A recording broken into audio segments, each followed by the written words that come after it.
मेला लेके आता था गाड़ी में संग में साथ में तीन लड़की अंदर जाते थे इसमें बिल्डिंग में। जब हमने सेवा कर्म की और उसके बाद में भैया इतना परिवर्तन आया कि ये समझो हमारे अंदर बेकार था, वो परमात्मा अंतर्यामी अंतर्ध्यान हो गए, किसी को दिखाई नहीं देंगे। पुलिस तो ढूंढ रही है उनको। अरे मैं क्या कह रही हूँ, परमात्मा है वो। साथ में गाड़ी से उतरती थी लड़की 16-16 साल की। आपकी नजर में भोले बाबा क्या है? भोले बाबा क्या है? परमात्मा है वे तो। जो हाथरस में जो कांड हुआ है उसका है ना स्वयं जो बाबा है ना नारायण हरि, वो स्वयं जिम्मेदार है उसके। जब हमारा पाप होता है जो हमें लेकर डूबता है।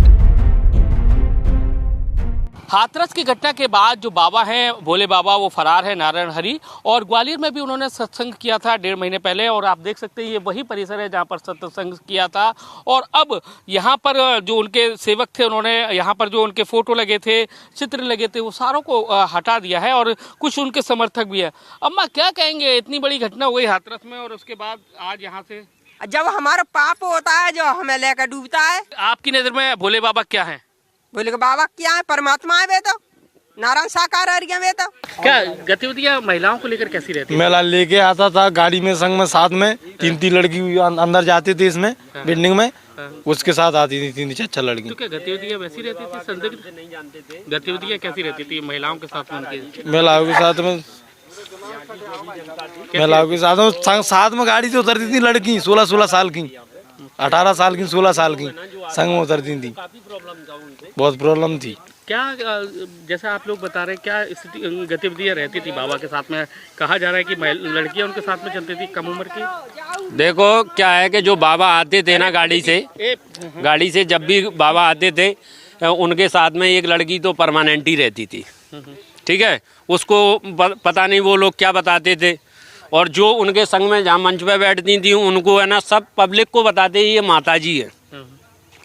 और अब पता चल रहा है धीरे धीरे हाथरस कांड के बाद में कि वो तो उनकी बीवी थी, पत्नी थी, समझ रहे? तो और काफ़ी परेशानियां थी। ये गरीब था बेचारा, उसकी बकरियां मर गई 50-60। नहीं गतिविधियाँ महिलाओं और यहाँ पे भी 2 मौत पहले ही ऑलरेडी हो चुकी हैं पहले भी। क्या? हमारा ये कहना है जो हाथरस में जो कांड हुआ है उसका है ना स्वयं जो बाबा है ना नारायण हरि, वो स्वयं जिम्मेदार है उसके। उनके फोटो वोटो लगे थे सब हटा दिए गए।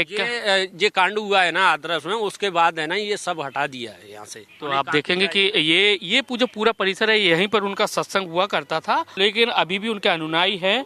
क्या कहते हैं आप उनको? तो एक तरफ तो यहाँ के गाँव वाले कहते हैं कि गलत गतिविधियाँ चलती थी इसलिए इनसे ये खाली करा लिया गया। आप क्या कहते हैं? जब हमने सेवा कर्म की, जब जो भी झाड़ू ये लीपा पोती होती थी, जो भी होता था हमने किया, और उसके बाद में भैया इतना परिवर्तन आया कि ये समझो हमारे अंदर बेकार था। अभी तो उनको कहा जा रहा है कि भाग गए, फरार हो गए। नहीं, वो परमात्मा अंतर्यामी अंतर्ध्यान हो गए, किसी को दिखाई नहीं देंगे वो। पुलिस तो ढूंढ रही है उनको। अरे मैं क्या कह रही हूँ, परमात्मा है वो, कोई नहीं पकड़ सकता। भगवान को कोई पकड़ा है? तो आप देखेंगे कि एक तरफ तो गांव के लोग हैं, वो कह रहे हैं कि गलत गतिविधियां चलती थी, इसके चलते ये खाली कराया गया। कुछ उनके समर्थक भी हैं। ग्वालियर में भी उन्होंने सत्संग किया था, लेकिन पुलिस ने भी यहाँ सर्च किया, लेकिन फिलहाल पुलिस को कुछ नहीं मिला। लेकिन गाँव के लोग जरूर बोलते हैं कि यहाँ पर संदिग्ध गतिविधियां चलती थी, जिसके चलते उनके आश्रम को किराए पर दिया गया था। मकान मालिक ने उसको खाली करा लिया। कैमरामैन राजकुमार कुशवाहा के साथ नासिर गौरी, IBC 24 ग्वालियर।